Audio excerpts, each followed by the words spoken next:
Welcome back.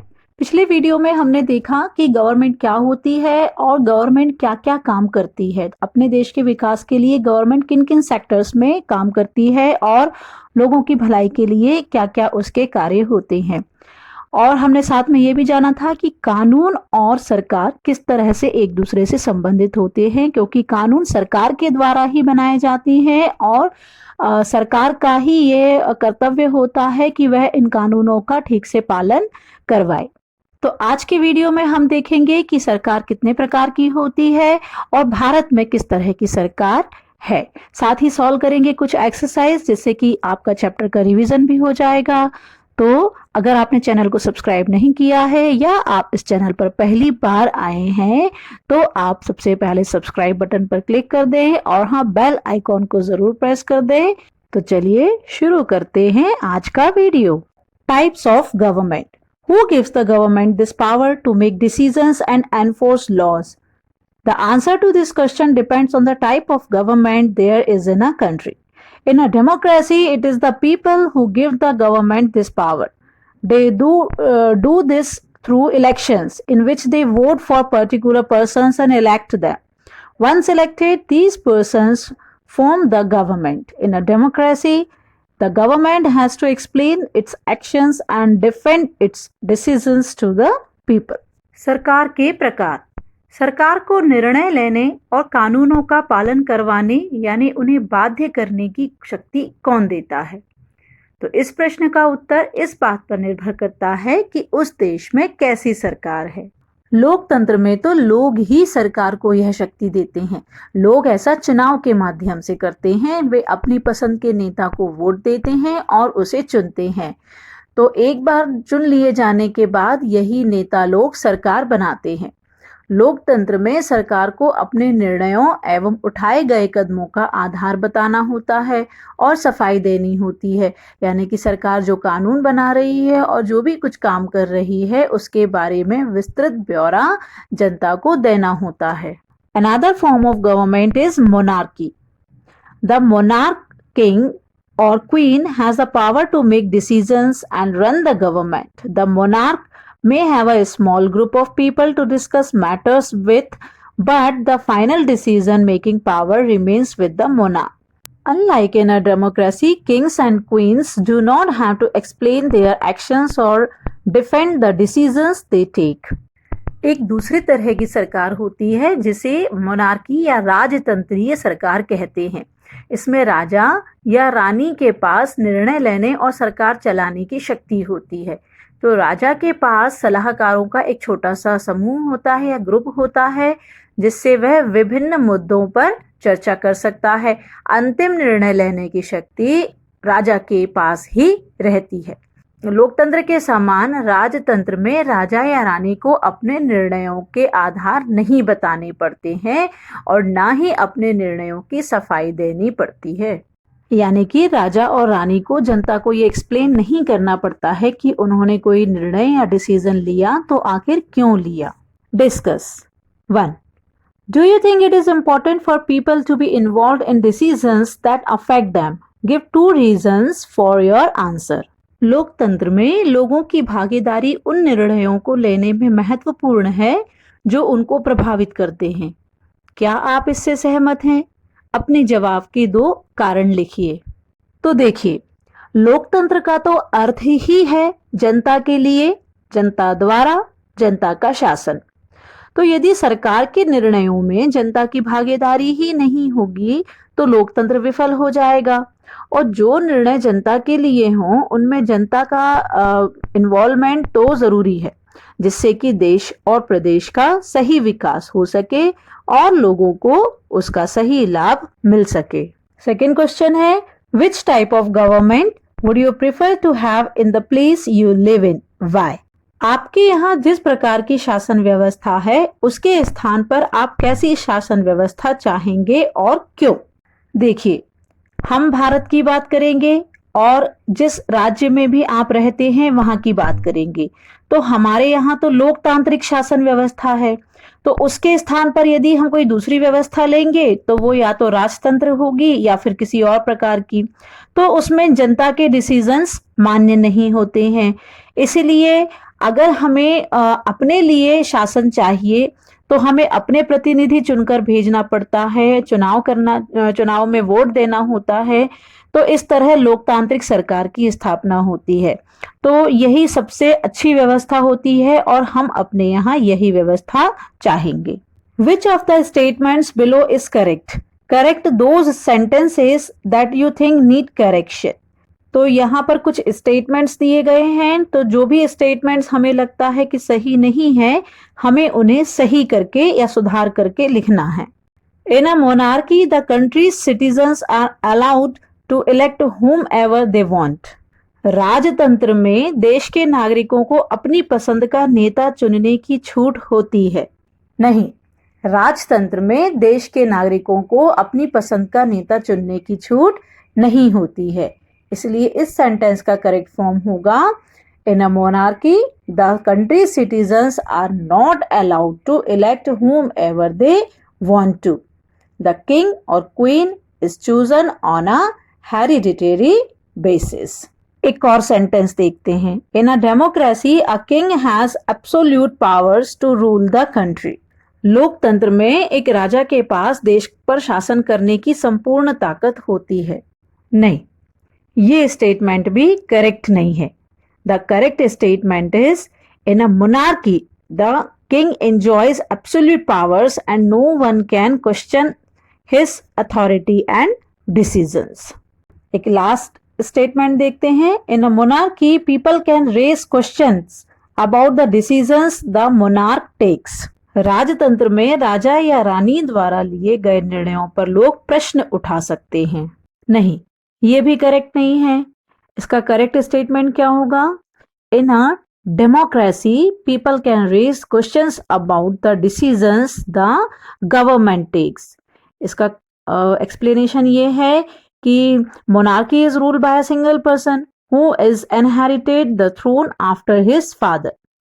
और एक और हम ले सकते हैं, in a democracy the government is elected by the people so it can raise the questions. चलिए डेमोक्रेटिक गवर्नमेंट्स को और अच्छी तरह से समझते हैं। Democratic governments, India is a democracy. This achievement is the result of a long and eventful struggle of the Indian people. There are other places in the world where people have also struggled to have democracies. You now know that the main feature of a democracy is that the people have the power to elect their leaders. So in a sense, a democracy is ruled by the people. The basic idea is that people rule themselves by participating in the making of these rules. लोकतांत्रिक सरकार, भारत एक लोकतंत्र है। इस लोकतांत्रिक व्यवस्था को पाने के लिए हमने लंबी लड़ाई लड़ी है। संसार में और भी कई देश हैं जहां लोगों ने लोकतंत्र लाने के लिए संघर्ष किए हैं। जैसा कि ऊपर बताया जा चुका है कि लोकतंत्र की मुख्य बात यह है कि लोगों के पास अपने नेता को चुनने की शक्ति होती है। इसलिए एक अर्थ में लोकतंत्र लोगों का ही शासन होता है। Democratic governments in our times are usually referred to as representative democracies. In representative democracies, people do not participate directly, but instead choose their representatives through an election process. These representatives meet and make decisions for the entire population. These days, a government cannot call itself democratic unless it allows what is known as universal adult franchise. This means that all adults in the country are allowed to vote. लोकतंत्र का basic idea यह है कि लोग नियमों को बनाने में भागीदार बनकर खुद ही शासन करें। आज के समय में लोकतांत्रिक सरकार को प्रायः प्रतिनिधि लोकतंत्र भी कहते हैं। प्रतिनिधि लोकतंत्र में लोग सीधे भाग नहीं लेते, बल्कि चुनाव की प्रक्रिया के द्वारा अपने प्रतिनिधि को चुनते हैं। ये प्रतिनिधि मिलकर सारी जनता के लिए निर्णय लेते हैं। आजकल कोई भी सरकार अपने आप को तब तक लोकतांत्रिक नहीं कह सकती जब तक वह देश के सभी वयस्क नागरिकों यानी एडल्ट पीपल को वोट देने का अधिकार न दे। अब आप पूछेंगे एडल्ट फ्रेंचाइज क्या होती है? तो एडल्ट फ्रेंचाइज का मतलब होता है वयस्क मताधिकार। मतलब कि इस देश का कोई भी नागरिक जिसकी उम्र 18 वर्ष से ऊपर यानी 18 इयर्स के अबव है वो इलेक्शन में वोट दे सकता है। इसी को हम कहते हैं एडल्ट फ्रेंचाइज या वयस्क मताधिकार। But it was not always like this. Can you believe that there was a time when governments did not allow women and the poor to participate in elections? In their earliest forms, the governments allowed only men who owned property and were educated to vote. This means that women, the poor, the propertyless, and the uneducated were not allowed to vote. The country was governed by the rules and regulations that these few men made. देखिए, लोकतांत्रिक सरकार हमेशा ऐसी नहीं थी। क्या आप विश्वास कर सकते हैं कि एक समय ऐसा था जब लोकतांत्रिक सरकारें औरतों और गरीबों को चुनाव में भाग नहीं लेने देती थी। अपने शुरुआती दौर में सरकारें केवल उन्हीं पुरुषों को वोट देने देती थी जो पढ़े लिखे हों और जिनके पास अपनी खुद की संपत्ति होती थी, यानी कि अपना खुद का मकान हो, अपने खुद के खेत हों, इस टाइप से। तो इसका मतलब था कि औरतों, गरीबों और अशिक्षितों यानी कि अनएजुकेटेड लोगों को वोट देने का अधिकार नहीं था। ऐसी स्थिति में देश उन्हीं नियमों के सहारे चलते थे जो ये गिने चुने पुरुष बनाते थे। In India, before independence, only a small minority was allowed to vote, and they therefore came together to determine the fate of the majority. Several people, including Gandhiji, were shocked at the unfairness of this practice and demanded that all adults have the right to vote. This is known as universal adult franchise. Bharat में आजादी से पहले बहुत ही कम लोगों को vote देने का अधिकार था। इसलिए जो अल्पसंख्यक थे जिनको वोट देने का अधिकार नहीं दिया जा रहा था, उन लोगों ने संगठित होकर इस अधिकार की मांग की। तो गांधी जी समेत कई नेताओं ने इस अन्यायपूर्ण व्यवहार का विरोध भी किया। उन्होंने भी जोर शोर से यह मांग उठाई कि भारत के सभी नागरिकों को वोट देने का अधिकार होना चाहिए। इसी को हम यूनिवर्सल एडल्ट फ्रेंचाइज या सार्वभौमिक वयस्क मताधिकार भी कहते हैं। Writing in the journal Young India in 1931, Gandhiji said, I cannot possibly bear the idea that a man who has got wealth should get the vote, but a man who has got character but no wealth or illiteracy should have no vote, or that a man who honestly works by the sweat of his brow day in and day out should not have the vote for the crime of being a poor man.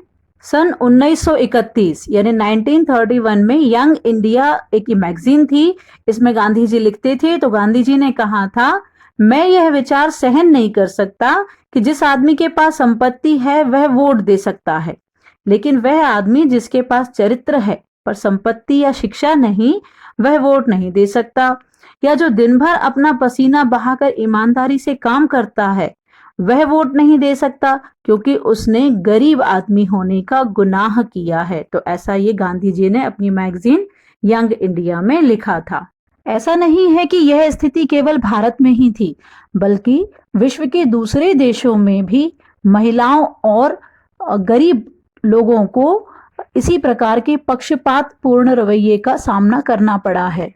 और ये किस तरह से है, देखते हैं। Nowhere in the world have governments willingly shared power. All over Europe and USA, women and the poor have had to fight for participation in government. Women's struggle to vote got strengthened during the First World War. This movement is called the women's suffrage movement, as the term suffrage usually means right to vote. संसार में कहीं भी सरकारों ने स्वेच्छा से अपनी शक्ति लोगों के साथ नहीं बांटी है। पूरे यूरोप और अमेरिका में महिलाओं और गरीबों को सरकार के कार्यों में भागीदारी के लिए संघर्ष करना पड़ा। महिलाओं द्वारा मताधिकार के लिए किए गए संघर्ष ने प्रथम विश्व युद्ध के दौरान और मजबूती पकड़ी। इस आंदोलन को महिला मताधिकार आंदोलन कहते हैं और इंग्लिश में इसे सफ्रेज मूवमेंट कहते हैं। सफ्रेज का मतलब होता है वोट देने का अधिकार। During the war many man were away fighting, and because of this, women were called upon to do work that was earlier considered man's work. Many women began organizing and managing different kinds of work. When people saw this, They began to wonder why they had created so many unfair stereotypes about women and what they were capable of doing.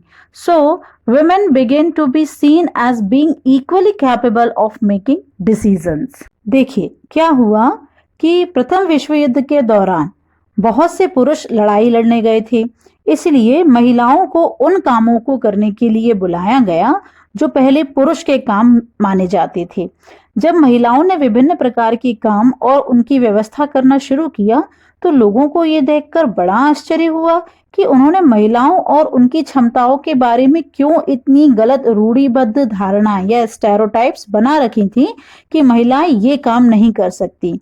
इस तरह महिलाओं को निर्णय लेने में समान रूप से योग्य माने जाने लगा। The suffragettes demanded the right to vote for all women and to get their demands heard. They chained themselves to railings in public places. Many suffragettes were imprisoned and went on hunger strikes, and they had to be fed by force. American women got the right to vote in 1920, while women in the UK got to vote on the same terms as men some years later in 1928. महिला मताधिकार आंदोलन के जो भी सदस्य थीं, उन्होंने सभी महिलाओं के वोट देने के अधिकार की मांग की। उनकी आवाज सुनी जाए, इसके लिए उन्होंने जगह जगह पर अपने आप को लोहे की जंजीरों से बांधकर प्रदर्शन किया। उनमें से कई क्रांतिकारी महिलाएं जेल गईं और भूख हड़ताल पर बैठीं, जहां पर उन्हें जबरदस्ती खाना खिलाया जाता था। और तो इसका नतीजा ये हुआ कि अमेरिका में औरतों को वोट देने का अधिकार 1920 में मिल गया, जबकि इंग्लैंड में औरतों को यह अधिकार कुछ सालों बाद 1928 यानी कि 1928 में मिला। तो देखा आपने, किसी देश को चलाने के लिए सरकार की भूमिका कितनी महत्वपूर्ण है, परंतु उससे भी ज्यादा यह महत्वपूर्ण है कि वह अपने नागरिकों को सभी प्रकार की मूलभूत सुविधाएं प्रदान करने में सक्षम है या नहीं। साथ ही वह अपने राज्य के नागरिकों की सरकार में भागीदारी सुनिश्चित करती है या नहीं, और महिलाओं को पुरुषों के बराबर अधिकार प्रदान करती है या नहीं। एक अच्छी शासन व्यवस्था कैसी भी हो, चाहे लोकतंत्रात्मक हो चाहे राजतंत्रात्मक हो, उसका उद्देश्य केवल अपनी जनता के अधिकारों की रक्षा करना और उसे हर प्रकार की मूलभूत सुविधाएं प्रदान करना ही होना चाहिए। तो लोकतंत्रात्मक शासन व्यवस्था के बारे में हम आगे आने वाले चैप्टर में विस्तार से पढ़ेंगे। अभी हम कुछ एक्सरसाइज देख लेते हैं जिससे कि हमारे इस चैप्टर का रिवीजन हो जाए। चलिए कुछ एमसीक्यूज देखते हैं। What do governments do for their people? सरकार अपने लोगों के लिए क्या कार्य करती है? A, build the roads and schools, सड़कें और स्कूल बनवाती है। बी, सप्लाई द इलेक्ट्रिसिटी, बिजली की आपूर्ति करती है। C, take action on social issues, सामाजिक मुद्दों पर कार्यवाही करती है। डी, ऑल ऑफ दिस, या ये सभी। तो इसका करेक्ट आंसर है डी, ऑल ऑफ दीज, ये सभी, क्योंकि सरकार ये सभी कार्य करती है। Next, what is an important part of the government? सरकार का सबसे महत्वपूर्ण अंग कौन सा है? ए, कोर्ट्स, अदालतें। बी, प्राइवेट ऑर्गेनाइजेशंस, निजी संगठन। C, public schools, public schools. D, parliament, संसद। तो इनमें से सरकार का जो सबसे महत्वपूर्ण अंग है वो है पार्लियामेंट, क्योंकि पार्लियामेंट ही वह जगह है जहां पर कि देश के लिए नीतियां तैयार होती हैं और निर्णय लिए जाते हैं। So the correct answer is parliament, D. चलिए अगला देखते हैं। At which level does a government work? सरकार किस स्तर पर कार्य करती है? A, local level. B, national level. C, state level. D, all of this, मतलब स्थानीय स्तर पर, राष्ट्रीय स्तर पर, राज्य स्तर पर, या इनमें से सभी। तो इसका सही आंसर है डी, ऑल ऑफ दिस, क्योंकि सरकार के कार्य बहुत सारे होते हैं, इसलिए उसे तीनों ही स्तरों पर कार्य करना होता है। कोई भी व्यक्ति अगर बगैर लाइसेंस के गाड़ी चलाता हुआ पकड़ा जाता है तो उसके साथ क्या होता है? ए, जेल्ड, कैद हो जाती है, जेल की सजा हो जाती है। B, fined a large sum of money, एक बहुत बड़ी रकम का जुर्माना किया जाता है। C, both A and B, A और बी दोनों। डी, नन ऑफ देम, या इनमें से कुछ भी नहीं। तो इसका सही आंसर है C, jailed and fined a large sum of money, A और बी दोनों। Next, which type of government is chosen by the people, लोग किस प्रकार की सरकार का चुनाव करते हैं। ए, डेमोक्रेटिक गवर्नमेंट, लोकतंत्रीय सरकार। बी, डिक्टेटरशिप यानी कि तानाशाही सरकार। सी, मोनार्की गवर्नमेंट यानी कि राजतंत्रीय सरकार। D, none of this. अब इनमें से दो गवर्नमेंट के बारे में तो हम पढ़ चुके हैं, डेमोक्रेटिक और मोनार्की, ये आपको पता है। डिक्टेटरशिप के बारे में आपको थोड़ा सा बताते हैं। डिक्टेटरशिप यानी कि तानाशाही सरकार, वह उस एक व्यक्ति की सरकार होती है जिसने कि फोर्सफुली शासन की बागडोर अपने हाथ में ले ली हो, यानी कि वो फोर्सफुली पूरे नियमों का पालन कराता है और अनकंट्रोल्ड वे में पूरा गवर्न करता है और सब कुछ जो है फोर्सफुली करवाता है एक व्यक्ति। तो जनता किस प्रकार की सरकार का चुनाव करेगी, वह उसी सरकार का चुनाव करेगी जिसमें कि उस सरकार में खुद जनता का पार्टिसिपेशन हो। ऐसा सिर्फ लोकतंत्रीय सरकार में हो सकता है। सो इस क्वेश्चन का करेक्ट आंसर है A, democratic government. Next question, when was publishing of journal Young India started, Young India पत्रिका का प्रकाशन किस सन में शुरू हुआ। A, 1931, B, 1941, C, 1951, D, 1961। तो जैसा कि हमने देखा था अभी, यंग इंडिया गांधी जी की पत्रिका थी, तो ये जो है वो 1931 में स्टार्ट हुई थी, इसलिए इस प्रश्न का सही उत्तर है ए, 1931। चलिए अगला क्वेश्चन देखते हैं। To whom did the government not allow to participate in election in old times, पुराने समय में सरकार इनमें से किसको चुनाव में भाग नहीं लेने देती थी। ए, एजुकेटेड पर्सन्स यानी कि शिक्षित लोग। बी, पुअर पर्सन्स गरीब लोग। सी, एडल्ट्स वयस्क। डी, ऑल ऑफ दिस या ये सभी। तो जैसा कि हमने चैप्टर में रीड किया था कि पुराने समय में गरीब लोगों को चुनाव में हिस्सा नहीं लेने दिया जाता था, वोट नहीं डालने दिया जाता था। तो इस क्वेश्चन का सही आंसर है बी, पुअर पर्सन्स। चलिए एक क्वेश्चन और लेते हैं। What is a monarchy government, यानी कि राजतंत्रीय सरकार क्या है। तो A, chosen by the people, जो लोगों के द्वारा चुनी जाती है। B, ruled by the king और क्वीन, जो राजा या रानी के द्वारा शासित की जाती है। C, both A and B, दोनों, ए और बी दोनों। And D, none of this या इनमें से कोई नहीं। तो जैसा कि हम चैप्टर में ऑलरेडी पढ़ चुके हैं कि मोनार्की गवर्नमेंट या राजतंत्रीय सरकार वह है जिसमें राजा या रानी शासन करते हैं। तो इस क्वेश्चन का आंसर है B, ruled by the king और क्वीन। सो फ्रेंड्स, उम्मीद है कि आपको ये चैप्टर अच्छी तरह समझ में आया होगा। अगर आप इस चैप्टर से रिलेटेड आपकी कोई डाउट्स हैं या कोई क्वेश्चंस हैं तो आप कमेंट बॉक्स में लिखकर पूछ सकते हैं। अगर आपको ये वीडियो पसंद आया है सो इसे लाइक एंड शेयर जरूर करना, और अगर चैनल सब्सक्राइब नहीं किया है तो सब्सक्राइब भी कर देना। Thanks for watching. मिलते हैं एक नए वीडियो के साथ, तब तक के लिए बाय बाय।